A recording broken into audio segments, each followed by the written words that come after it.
Multimedia benefit of ICT in 21st century.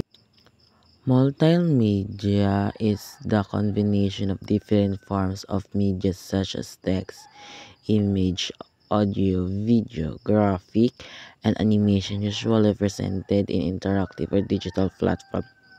Example of multimedia: educational presentation, slide with text, image, sound, and video.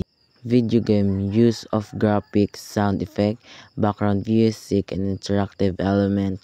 Websites: combining text, feature, animation, and video.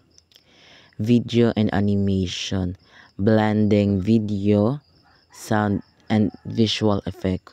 E-learning platform: interactive lesson with text, narration, quizzes, and videos. What are benefits of multimedia in 21st century? Here are some examples of benefit of multimedia in the 21st century. Education: online learning platform, Google Classroom, Khan Academy make lesson more engaging with videos, animation, and interactive quizzes. Communication: social media apps, Facebook, TikTok, Instagram use text, image, and video to connect people worldwide. Entertainment: streaming service, Netflix, YouTube, Spotify combine video, audio, and interactivity for global access. Business and marketing: companies use multimedia ads, product demos, and virtual presentation to attract customers.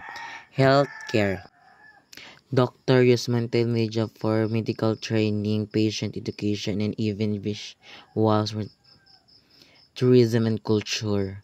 Visual reality VR tourism let people explore museum, landmark, or historical site from home. What are benefits of ICT in 21st century?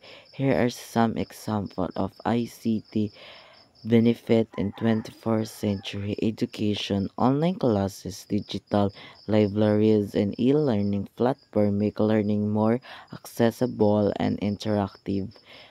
Communication: instant messaging, video call, and social media connection people worldwide in real time. Business: online transaction and digital marketing help business grow faster.